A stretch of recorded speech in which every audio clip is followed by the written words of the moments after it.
Hello, and welcome to Wellness Wednesday with 3W. Wellness Wednesday is sponsored by 3W Medical for Women, a nonprofit medical clinic offering free of charge or low-cost reproductive health services to women in the Seattle area, regardless of income or insurance status. 3W does not profit off of the reproductive health choices women make. The information shared in this podcast is the opinion of the speaker or speakers. Medical information is not intended as individual medical consultation, but for general education only. Always consult your own health professional for personalized advice regarding medical decisions. And if you're in the Seattle area, consider making an appointment to consult with us.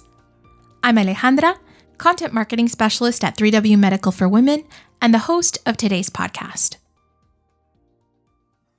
Hello, everyone. Welcome back to another episode.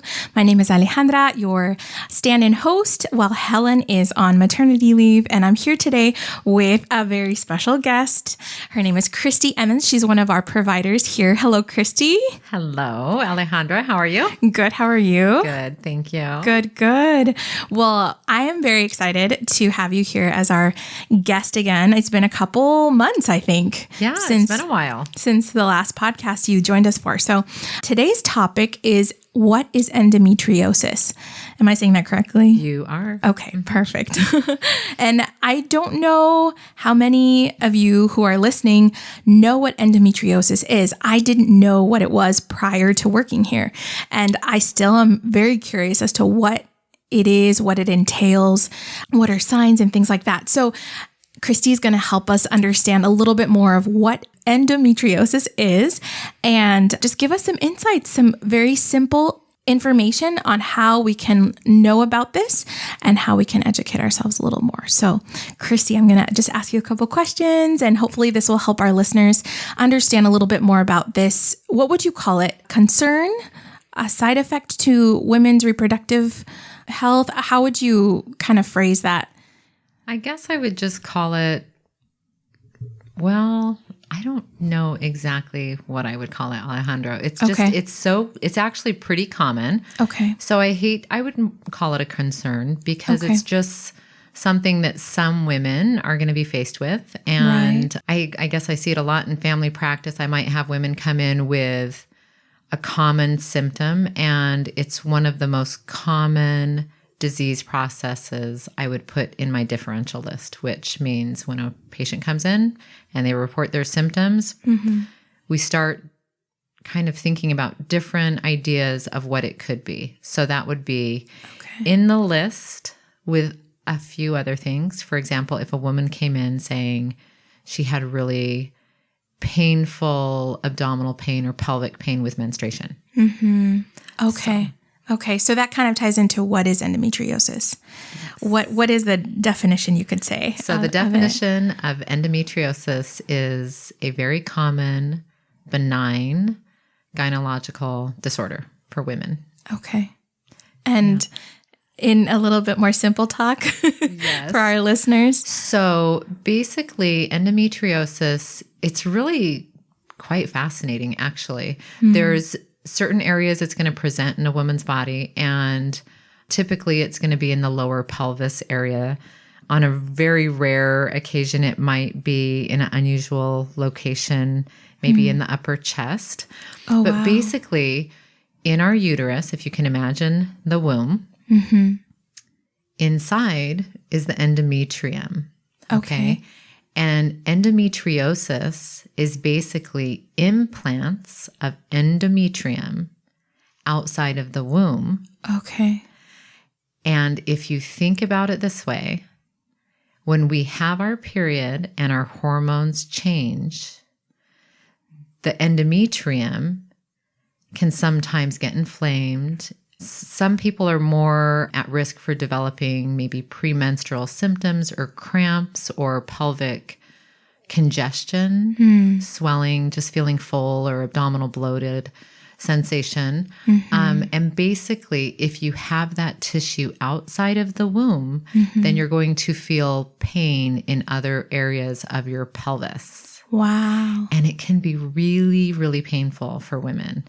And so if you can imagine there's lots of theories around it, but if you can imagine having pain every single month when you have your period in other areas aside from your womb. Oh, goodness. Maybe up in your chest. And again, I just want to reiterate, the chest is really abnormal, not very common, but I just want to say it's so unusual to have it up in the chest, but it could be there. So you have to think about that. Like if a woman's having really unusual pain, and this is what I would really emphasize on, it's cyclical. So it's going to be typically once a month around her cycle. Okay. And for some women, it can be debilitating. And for other women, it can be not so debilitating.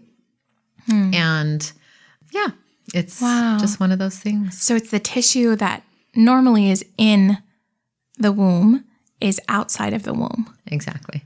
And it can be experienced in pain in different areas. Yeah. Because it just fluctuates every single month with the hormones fluctuating. And so it's a disease that you're going to see in women of childbearing age. Okay. Because as we go on through life, through the continuum of life, and our hormones change and we enter menopause, it's not seen as frequently. Okay. So it diminishes the pain with time and the side effects. Okay. Wow. But that's a long time. It is a long time. Well, your whole fertile period, you know, of, like you say, childbearing age, to experience that would be really, really complicated amongst all the other normal things in life, like just working or having a family or sleeping or, you know, having fun, doing recreational things. Everything's impacted every single day of that person's life. Okay. Unless they really learn how to manage it. Okay. So you had mentioned in the beginning a little bit of one of the ways women can find out they have it. So how will women find out, or how do women find out that they could possibly have endometriosis? So for example, I can think of a patient this week that I saw, and I like to use candid examples because they're really fresh in my mind. And it's a young woman who is experiencing painful periods. And so that's going to be something that I frequently hear. And again, as I told you, it doesn't mean that she has endometriosis just because she has painful periods, but it's going to be on my radar. So then she might tell me she has really heavy menstrual cycles. And that's going to be another point to lead me towards endometriosis. At the same time, you can still have those two symptoms and it not be endometriosis. Endometriosis is one of those things we don't have a lab test for. Imaging is not evidence-based to use to diagnose it. They will talk about using ultrasound or CT or MRI in the literature under certain situations, and it might be in the presence of a mass. So I want to be really clear here that typically when we diagnose something without a test, it's called either by exclusion, because we're going to do a trial of a treatment plan. And if it doesn't work, then it rules it out that it is, or it rules it in that it is the problem. So for example, if I became more suspicious after I meet this person, you know, I might want her to track her period. And I'm starting to find with all my childbearing women, patients, I ask them all to do a tracker. There's tons of apps, track your period, find out how consistent it is, how many days in length, when the first day is, and when the last day is. And then it just offers a lot of information, and it really is a big indicator for a provider about their overall health and wellness. And you empirically, or just based off their history, which is the person's individual story and experience and menstrual pattern, go, this is really sounding like endometriosis. So then what you do is, obviously fertility can be something that's impacted by this later on if it goes undiagnosed or if you don't intervene and manage it well. So one of the things you want to do is do a trial of some of the first line treatments, which for endometriosis is really simple. It's nonsteroidal anti-inflammatories, which those, for people that aren't familiar with that group of medicines, is ibuprofen or Aleve, Motrin. And those are really simple. And actually in the research, there's all these new fancy NSAIDs. Again, that's the family of anti-inflammatories. They don't work any better than simple over-the-counter Advil. So that's another thing with my patients. I try and keep everything simple. Sure. We don't need to do all this fancy stuff. Let's just exhaust all the simple things that we can apply in life. And the other thing is actually using contraceptives, and that would be oral contraceptives, either combined with both estrogen and progestins, or you can use a progestin only. And by manipulating the hormones in her body, you can help lower the symptoms that she's experiencing. So those are the first line things that you do. But the absolute gold standard of diagnostic approach for endometriosis is going to be a diagnostic laparoscopy or an open laparotomy, because you actually need to visualize these little endometrial implants in her, it's called the peritoneal cavity. Okay. So when you look into somebody's belly or you open them up, that's the peritoneum. So it's the cavity in where all of our organs are. So our intestines are, and then there's the pelvic peritoneum, which is lower, obviously. But within that cavity, you will see characteristic implants that can be dark red. They can look dark brown. I've heard people say they look kind of blue. Wow. I haven't actually visualized them myself. I mean, you could do a Google search and look at images and see them. And then I've heard of some unusual ones just being clear, like clear vesicles. So you have to have you really need to be hooked up with GYN. So for me, if somebody was really suffering from endometriosis and they're seeing me in primary care, if we can do a quick trial of some simple approaches, if they don't work, I'm not going to waste my patient's time or her health. I'm going to send them to a really well-qualified specialist in women's healthcare and GYN. And then you even have specialists that maybe they've even have a fellowship, which is a more focused, extensive training for something in this area, especially with fertility, because you don't want to jeopardize that. Okay, that's so good to know. And so with this, like you were saying, what are common signs? So you were saying, some pain during menstruation, but also any other signs, like common ones that women can kind of... there can be pain with menstruation. Okay. A lot of women will have pain with intercourse. Okay. They'll have heavy bleeding.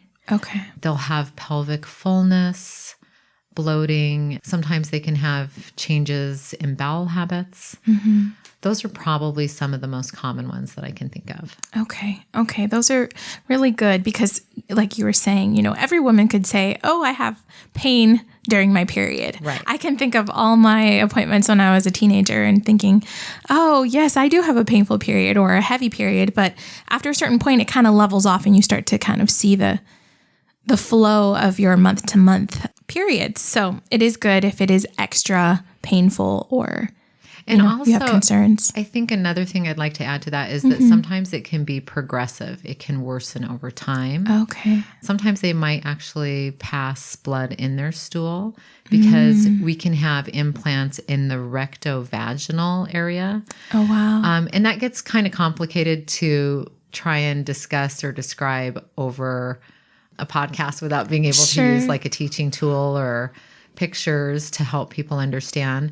But if you think about the general lower pelvis area, which involves the bladder system, where we're having our bowel movements, they've even found it by doing an exam through the urethra looking into the bladder. So, implants can just travel everywhere. So, with that being said, I don't recall even seeing blood in the urine, but it would make sense that maybe you would have blood in the urine. Sure. What I'll say with over time, one of the late findings is infertility. So again, it's something that you want to try and really hear your patient. All of our patients, they know what's wrong with them. Right. We have to kind of parse through the information and refine it and come up with some possibilities and rule in or out one or the other, and then get them off to a really, really well-skilled specialist in women's health. So that's super good to know because, that's something recently I had been listening to Signs, hearing about, how most young adults, most women will assume that they're fine in their fertility until they come across something that's really a kind of a red flag. Like, this doesn't seem very normal, but it is good, just to continue to keep track. Like you're saying, tracking your monthly periods there's so many different apps. That's something that I have started in the last few years. But so in regards to how women,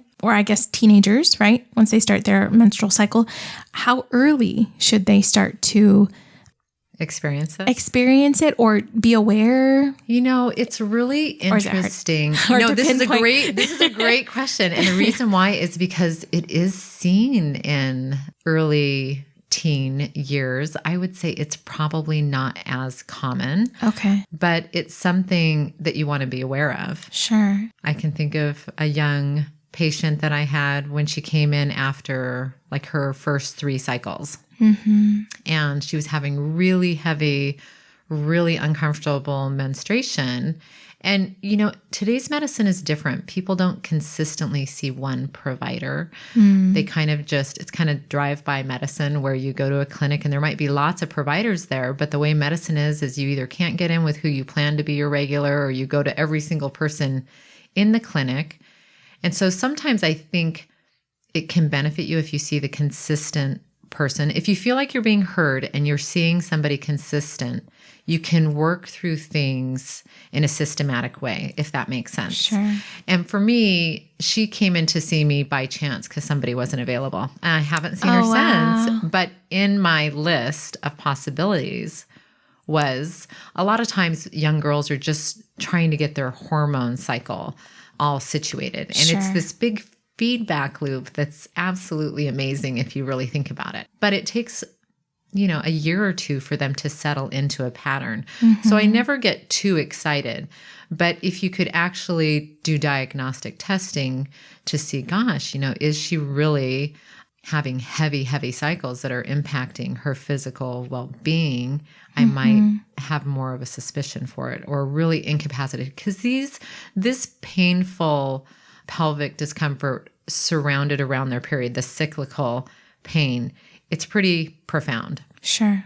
However, with that being said, I would also add, you might have a patient and they have the gold standard diagnostic laparotomy or laparoscopy, where they can either use a scope or they can do an incision in the belly. And when you get to that point to diagnose it with surgery, you've exhausted everything else. Nothing's working. Okay. And you really want to preserve fertility. And so then your specialist may say, this is going to really answer our question. We really need to do this. To help that woman preserve her fertility. But what I wanted to say is you might open somebody up and see that they have all these endometrial implants, but they have way more implants compared to the very little complaint they're having. Whereas you might have another woman with very few implants, but her pain is experienced completely different. Wow. So you can't really base it off that. It's not a cookie cutter situation. No, it's not. So it's really interesting. It is very interesting. So, wow. Yeah. I think it's great that doctors, like yourself, or providers like yourself, are able to, like you say, exhaust those other options before you get to that point, because I'm sure it's not an easy decision to make, to say, oh, okay, we have to do this because there's no other option, but it's very, very informative. So this kind of encompasses, this topic is so broad, know, it's very broad. We could talk about it all day. we could. But what would you say are some key points for women as they're learning more about their fertility, as they're growing in knowledge of it? What tips would you give them? Maybe women that are listening that experience endometriosis. What would you say to them? So what I would say to them is, first, it starts with how you just take care of your general health. And I really feel like if we do our best to do everything in moderation, and I think this is on prior podcasts, but I truly believe that life should be in moderation. And it can be really simple. Not too much work, not too much play, not too much exercise, not too much sleeping. It's just everything in balance. And so one of the things I would say is just healthy eating. On my way in today, I was reading a study about women who, in regards to endometriosis, and I love researching all these things. And it was talking about how women who ate more red meat had a higher incidence of endometriosis and the difficulty with pain versus women who had a diet that had more omega-3 long-chain fatty acids. Wow. And so if something as simple as, it doesn't mean you can't have red meat, but if that's all you're having, there's something about, and I can't remember the acid that's within the red meat, but there's something about it that kind of enhances her experience of pain. Okay. Whereas if she's having a nice balanced diet with maybe red meat in moderation, because I think there's a place for red meat. I do. I'm not about to cut out anything actually in the diet. I think that we just need to eat with portion control and a great variety. And some of the things that you can eat that are healthy are all different types of nuts and seeds, and use olive oil. Maybe make your own salad dressing instead of buying one that has a bunch of additives in it. And then exercise is key. Women that exercise more regularly have far less discomfort from their endometriosis than women that don't. So those are some basic things. Those are great tips. Yeah. Wow. Well, I so appreciate. Are there any other last minute things? I think we're going to wrap up today's episode, but are there any other? I mean, if she had a barrier, meaning for whatever reason, she just couldn't get to her primary care physician, she certainly could do her own trial of taking ibuprofen or a nonsteroidal anti-inflammatory, Motrin or Aleve.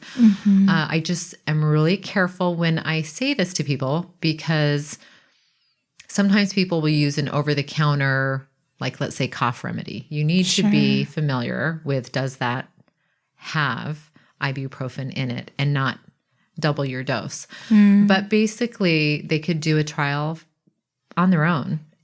Just make sure they take it with food, and take it with 8 ounces of water, and don't lie down for about 30 minutes after you take a dose of ibuprofen or a nonsteroidal anti-inflammatory, and just see how that helps. And actually taking ibuprofen, it's reducing inflammation, but it's also reducing prostaglandins, which can impact her heavy bleeding. So it can help in that way too. It's really simple. But anyway, that's the only other thing I would really say. Awesome. Okay. Well, Christi, thank you so much for being here on this episode. And thank you to all our listeners. Please don't hesitate to visit us here at 3W. And we hope that this episode is encouraging and most of all educational for you as we continue to dive into other fun and informative topics. Thank you, Christi. And thank you. Yeah, hopefully you'll be with us in another episode soon. I'd be happy to. Take care. Great. You too. Bye-bye. For more information about 3W, please visit our website at 3wmedical.org. That's the number 3, the letter W, medical.org. From there, you can learn more about the services we provide, book an appointment, or make a donation if you'd like to support our mission. You can also call our office at 206-588-0311. That's 206-588-0311. If you liked this episode, please share it with others and consider subscribing on your favorite podcast platform so you'll never miss an episode. Thank you so much for listening, and until next time, stay healthy and be well.